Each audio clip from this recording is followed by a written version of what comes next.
स्वागत है आपका टेक पर। मैं हूं नौफिल असर और आज हम देखेंगे क्या होता है HTML। HTML यानी हाइपर टेक्स्ट मार्कअप लैंग्वेज, जिसे बनाया गया था टिम बर्नर्स-ली द्वारा। अब हाइपर टेक्स्ट क्या होता है? हाइपर टेक्स्ट ऐसा टेक्स्ट होता है जो आपको एक जगह से दूसरी जगह ले जाए, जैसे कि हमारे लिंक्स, हमारी वेबसाइट्स। हर वो एक टेक्स्ट जो आपको एक जगह से दूसरी जगह तक ले जाए एक क्लिक करने पर, वो हाइपर टेक्स्ट है। अब मार्कअप्स क्या होते हैं? मार्कअप्स ऐसे करेक्शंस होते हैं जो बुक के या मैन्युस्क्रिप्ट के पब्लिश होने के पहले किए जाते हैं। वेबसाइट्स में भी सेम लॉजिक है। आपकी वेबसाइट प्रिंट होती है, आपके वेबसाइट आपके ब्राउजर में डिस्प्ले होती है, उससे पहले जो करेक्शन हुए वो मार्कअप है। अब वेब डेवलपर क्या होता है? वेब डेवलपर यानी ऐसा बंदा जो वेब डिज़ाइंस बनाता है, वेबसाइट्स बनाता है। वेबसाइट्स बनाने के 3 तरीके होते हैं: फ्रंट एंड, बैक एंड और फुल स्टैक। अब फ्रंट एंड क्या होता है? फ्रंट एंड यानी कि आपके डिस्प्ले, आपके ब्राउज़र, आपकी स्क्रीन पर जो दिख रहा है वो बनाना, वो डिज़ाइन करना। और बैक एंड क्या होता है?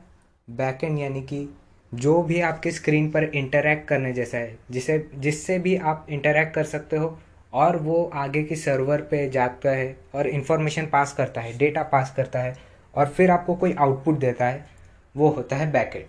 फुल स्टैक क्या होता है? फुल स्टैक यानी कि जो भी ये फ्रंट एंड और बैक एंड को साथ में ले आता है, वो फुल स्टैक डेवलपर होता है। अब ये सवाल आता है कि क्या HTML एक प्रोग्रामिंग लैंग्वेज है? इसका जवाब है नहीं। HTML सिर्फ और सिर्फ आपके डेटा को अलग ढंग से दिखाता है, वो कोई भी लॉजिक नहीं परफॉर्म करता है। इसीलिए प्रोग्रामर्स HTML को प्रोग्रामिंग लैंग्वेज नहीं मानते हैं। तो जल्दी से कोड करना शुरू करते हैं। पर HTML हम लोग कोड कहाँ करें? HTML को हम कोई भी टेक्स्ट एडिटर में कोड कर सकते हैं और सिर्फ आपको उस फाइल को, जिस फाइल में आपने एडिट किए हो, उस फाइल को आपको .html या .htm नाम से सेव करना होगा ऑल फाइल्स पर क्लिक करके। हम सीधे साधे नोटपैड में भी कोड कर सकते हैं या फिर हम चाहे तो कोड एडिटर्स जैसे कि VS code, atom text editor, Sublime text editor या ऐसे कोई भी टेक्स्ट एडिटर यूज कर सकते हैं, कोई रोक नहीं है। पर नोटपैड यूज करने के ऊपर ऑब्वियस एडवांटेज है टेक्स्ट एडिटर से। तो HTML नोटपैड पर कैसे प्रोग्राम करें? सबसे पहले हम राइट क्लिक करेंगे, जाएंगे न्यू पर और फिर क्लिक करेंगे टेक्स्ट डॉक्यूमेंट।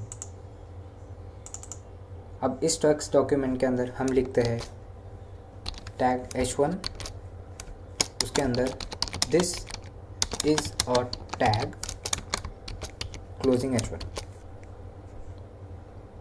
अब इसे हम सेव कर देंगे, सेव एज पे, save as all files and नाम रखते हैं टेक्स्ट इंडेक्स डॉट HTML।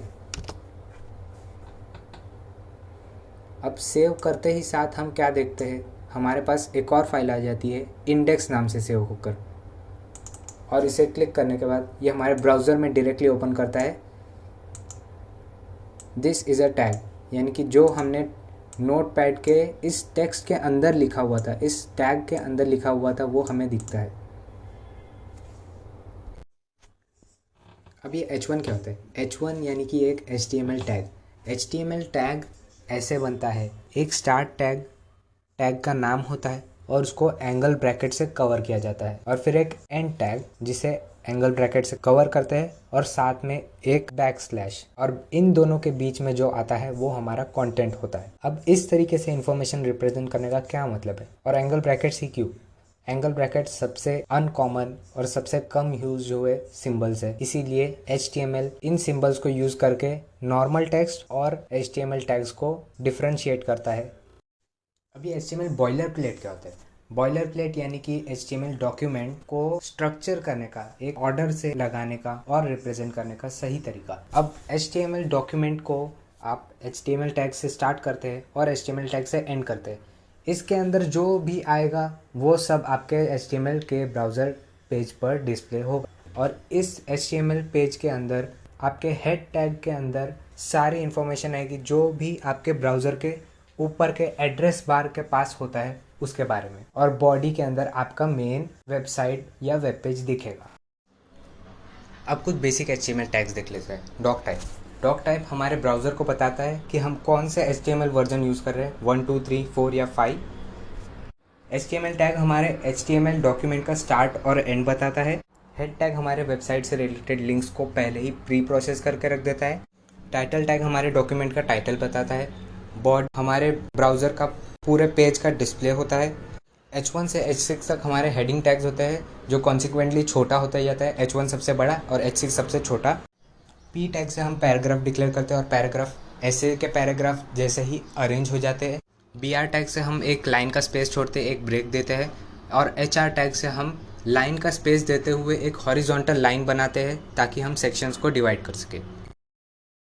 तो अब हम बढ़ेंगे अगले टॉपिक की ओर जो है design theory. Hello guys, this is Danish Ahmed Siddiqui और आज इस वीडियो में हम बात करने वाले हैं वेब डिज़ाइनिंग के बारे में। जब हम वेब डिज़ाइनिंग की बात कर रहे हैं तो हमें सिर्फ कोडिंग से मतलब नहीं है। हम सिर्फ कोडिंग का यूज़ करके एक अच्छी वेबसाइट नहीं बना सकते। उसका सुंदर दिखना भी ज़रूरी है। मतलब जिसका यूज़र इंटरफेस बहुत अच्छा हो, एक ऐसा लुक हो वेबसाइट का जो यूज़र अट्रैक्ट करे या उसे अच्छा लगना चाहिए। और ऐसी वेबसाइट डिज़ाइन करने के लिए हम HTML5, CSS3, JavaScript, jQuery, MongoDB, CouchDB, MySQL इन सारी लैंग्वेजेस और लेटेस्ट टेक्नोलॉजीज़ का इस्तेमाल करते हैं। इससे हमारी वेबसाइट्स टोटली फंक्शनल और ऑप्टिमाइज्ड होती है। एक नॉर्मल वेबसाइट टिपिकली 4 एलिमेंट्स पर डिपेंड करती है, जो fonts, colour, graphics and responsiveness उसके अंदर इंक्लूड होते हैं। अभी जो हमारा पहला एलिमेंट है वो है फ़ॉन्ट। फ़ॉन्ट हमारे स्क्रीन पर एक बहुत बड़ा रोल प्ले करता है। फॉर एग्ज़ाम्पल, अगर फ़ॉन्ट्स की साइज़ बहुत छोटी हो और हमारा स्क्रीन बड़ा हो तो क्या हम उसे पढ़ पाएंगे? सिंपल सी बातें नहीं पढ़ पाएंगे। इसलिए फ़ॉन्ट की साइज़ बहुत मैटर करती है वेबसाइट की लुक में। फ़ॉन्ट्स को सही पोजीशन पर रखने से वेबसाइट की लेआउट की जो खूबसूरती है वो और ज़्यादा बढ़ जाती है। हमें उनकी साइज़ को प्रॉपर्ली मैनेज करना चाहिए और बाकी जो डिज़ाइन एलिमेंट्स है हमें उनके साथ भी उनको मैनेज करना चाहिए ताकि हमारी वेबसाइट या वेब स्क्रीन जो है हमारी स्क्रीन पर वो प्रॉपर्ली डिस्प्ले हो सके। अब है हमारा दूसरा एलिमेंट, कलर। हमने अब तक बहुत सारी सोशल नेटवर्किंग साइट देखी है, जैसे कि फेसबुक है, ट्विटर है और बहुत सारे टेक ब्रांड्स जैसे कि डेल, इंटेल, IBM, इन सब के लोगो ब्लू कलर में हैं।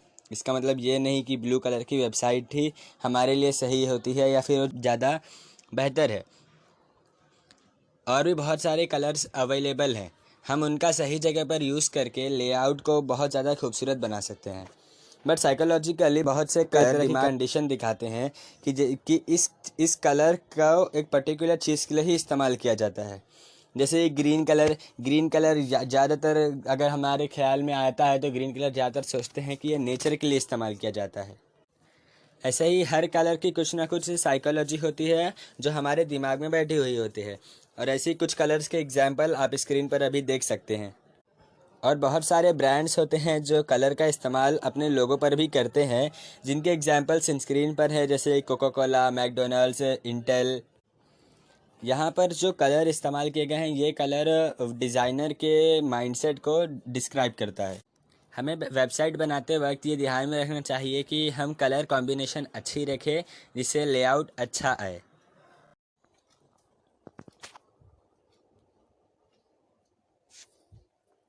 अब हम चलते हैं हमारे तीसरे एलिमेंट की तरफ, जो है ग्राफिक्स। ग्राफिक्स का यूज़ वेबसाइट की खूबसूरती बढ़ाने के लिए किया जाता है। ग्राफिक्स की वजह से वेबसाइट अट्रैक्टिव हो जाती हैं। अब सवाल ये आता है कि उसमें क्या इंक्लूड होता है और भाई ग्राफिक्स होता क्या है। ग्राफिक्स वो होता है जो यूज़र को आइडिया देता है कि इस वेबसाइट में किस चीज़ की बात हो रही है। इसे हमें कंटेंट को ज़्यादा लिखने की ज़रूरत नहीं होती, आधा काम इमेज ही कर देती है।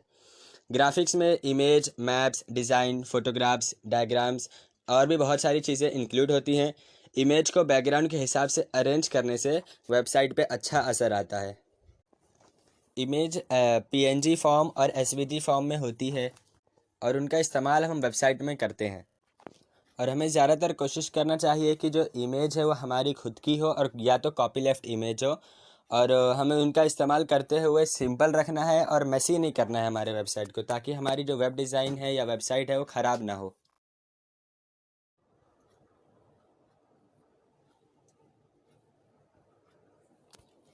अब जो हमारा लास्ट एलिमेंट है वो है रिस्पॉन्सिव डिज़ाइनिंग। रिस्पॉन्सिव वेबसाइट वो होती है जो आपके डिवाइस के रिजोल्यूशन के हिसाब से वेबसाइट का शेप और साइज़ चेंज करती है। कहने का मतलब है कि आपने डेस्कटॉप के लिए एक वेबसाइट तैयार की, लेकिन अब अगर आप उसे लैपटॉप की छोटी स्क्रीन में खोलेंगे तो उसका शेप और साइज़ चेंज हो जाएगा, और वही वेबसाइट अगर आप अपने मोबाइल में खोलेंगे तो उसका शेप और साइज़ चेंज हो जाएगा, इमेजेस छोटी दिखेंगी, टेक्स्ट चेंज हो जाएगा, नेविगेशन बार चेंज हो जाएगा। कहने का मतलब ये है कि एक रिस्पॉन्सिव वेबसाइट आपके ब्राउज़र के हिसाब से रिस्पॉन्ड करती है। अब सवाल ये आता है कि रिस्पॉन्सिव वेबसाइट बनती कैसी है, तो इसका जवाब है व्यू पोर्ट। व्यू पोर्ट एक एट्रीब्यूट है मेटा टैग का, जहाँ पे हम ब्राउज़र को पहले ही बता देते हैं कि उसे डिवाइस की विड्थ के हिसाब से अरेंज कर दे। ऐसा करने से आपकी वेबसाइट भी रिस्पॉन्सिव हो जाती है और आपका लेआउट भी ख़राब नहीं होता। और आज के इस वीडियो में इतना ही।